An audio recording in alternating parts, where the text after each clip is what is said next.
ताल्लुक से, कांग्रेस के ताल्लुक से आपने जितने भी फैसले लिए, आपको क्या फायदा हुआ? आपको कोई फायदा नहीं हुआ।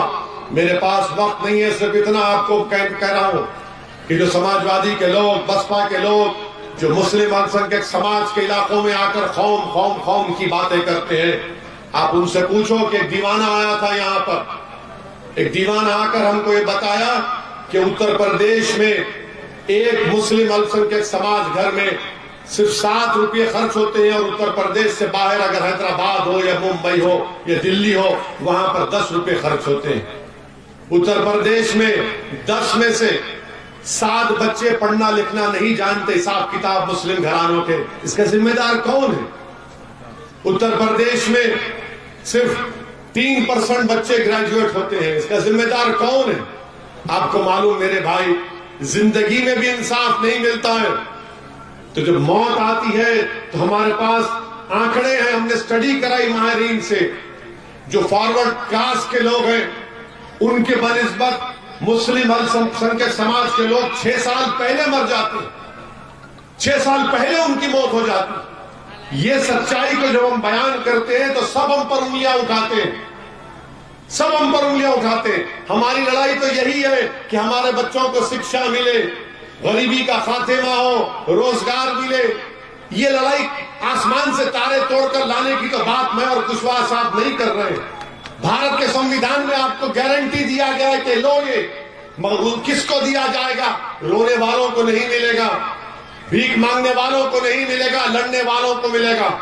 अगर आप जिद्दोजहद करेंगे तो यकीनन आपको अपनी मंजिल मिलेगी। और हम यहां पर सिर्फ अपने लिए नहीं आए, अल्लाह हमारी नीयत को जानता है। हम अपनी तारीफ में नारे आपसे, आपकी जबान से सुनने को नहीं आए ताकि हमारी अना को, हमारे दिल को ठंडक पहुंचे। हमारे दिल को ठंडक उस वक्त पहुंचेगी जब यहां से आप मुबश्शिर को कामयाब करके अपना विधायक बनाएंगे इंशाअल्लाह। हमारा मकसद तो यही है कि इंसाफ की लड़ाई, मजलिस की लड़ाई।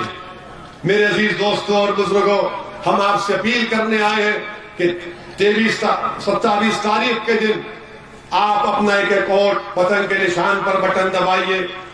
भारत के प्रधानमंत्री आजकल अचानक बड़ी मोहब्बत हो गई उनको मुस्लिम महिलाओं से।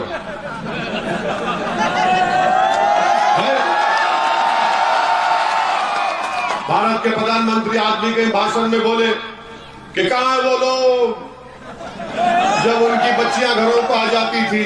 भारत के प्रधानमंत्री कहां गई आपकी मुस्लिम महिलाओं से मोहब्बत, जब कर्नाटक में बच्चियां, आपकी सरकार उन बच्चियों को हिजाब और निकाब पहनने से स्कूल और कॉलेज जाने से रोक रही है?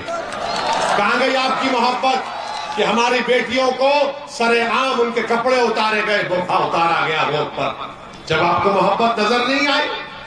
और आपकी मोहब्बत कहां गई जब आपकी सरकार ने उत्तर प्रदेश के मदरसों में 1 पैसा नहीं दिया? आपने गवर्नमेंट ऑफ इंडिया की स्कीम है, मदरसा मॉडर्नाइजेशन स्कीम।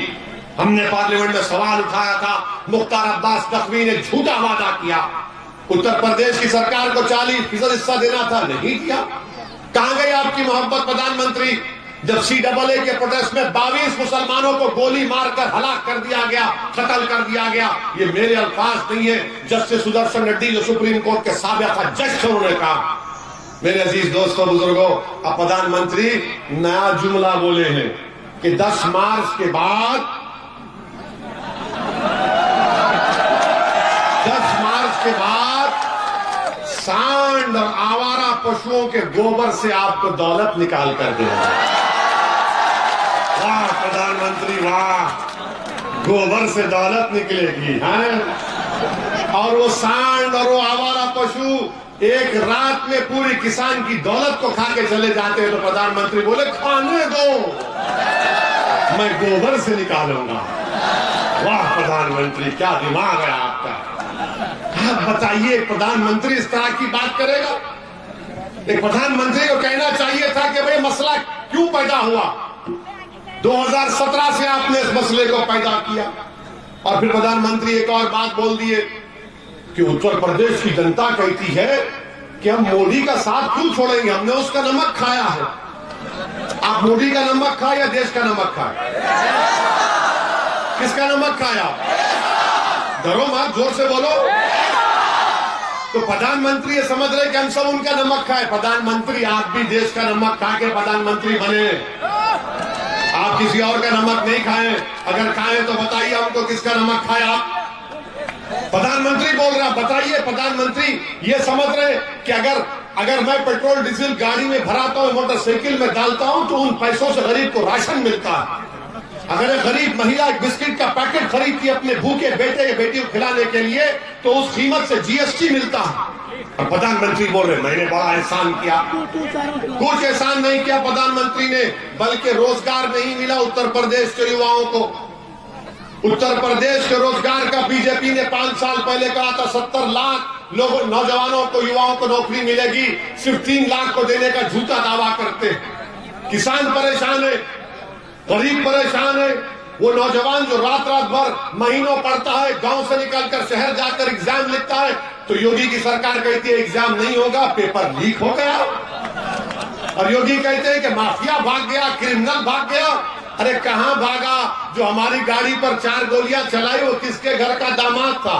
कौन क्रिमिनल था वो? तो मेरे अजीज दोस्तों और बुजुर्गों, इन्हीं की सरकार में यहां पर एक मस्जिद को शहीद कर दिया गया। हमने उसको बात को उठाया, क्या समाजवादी ने उठाया, कांग्रेस ने उठाया उसको? हम पर मुकदमा बुक हो गया। हम तैयार हैं जेल को जाने के लिए, हम तो बात के लिए भी तैयार हैं, मगर सच्ची बात करना, गरीबों को उनका हक दिलाना, ये हमारी लड़ाई थी, है और रहेगी इंशाअल्लाह। हम आखिरी बात आपको बताकर रुखसत हो रहे हैं। आज से 65 साल पहले हमारे बुजुर्गों ने सरजमीन दक्कन हैदराबाद में मजलिस इत्तेहादुल मुस्लिमीन को शुरू किया था। हम कोई नवाब खानदान के नहीं है, हम कोई बड़े खानदान आलाजात के नहीं है। हमारे आबो अजदाद गरीब थे, मेहनत मजदूरी करने वाले थे, मगर उनमें जज्बा था, जज्बाती थे, जिद्दी थे। उनको अपनी मंजिल ये नजर आई कि भारत के संविधान में हम सियासत में हिस्सा लेंगे, हम नेताओं को बनाएंगे, सियासी ताकत हासिल करेंगे और अपने बच्चे और बच्चियों को पढ़ाने के लिए कॉलेजेस बनाएंगे, मेडिकल कॉलेज बनाएंगे, अस्पताल बनाएंगे। हमने काम किया। आज हम पर इल्जाम लगाने वाले लगाते हैं कि मजलिस ओवैसी के भाषण में जज्बाती नौजवान आते हैं। 65 साल पहले भी ऐसी गालियां दी गई थी, मगर आज तारीख गवाह है कि उन्हीं जज्बाती लोगों ने, उन्हीं गरीबों ने, रिक्शा वालों ने आज मजलिस को मुकाम अता किया कि एक दीवाना हैदराबाद से आकर आपके दरमियान में खड़े होकर अपनी बात की बात करता है। तो ये लड़ाई आपकी है। हम कुशवाहा साहब मिल चुके हैं, आपको हिस्सा दिलाने के लिए हम आपसे अपील कर रहे हैं कि 27 तारीख के दिन आप लोग एक एक वोट को पतंग के निशान पर बटन दबाइए। क्या आप सपा से डरेंगे? क्या आप योगी, मोदी, बीजेपी, बसपा से डरेंगे? और अगर इंसान है, डर होता है बाज लोग, तो जब डर होता है तो उस बच्ची को याद रखो जिसको 25 हैवानों ने घेर लिया था, जिसके सर पर हिजाब था, उसको घेर लिया तो उस बच्ची ने कहा कि जब मुझे डर होता है मैं क्या नारा लगाती हूँ? नारा लगाओ,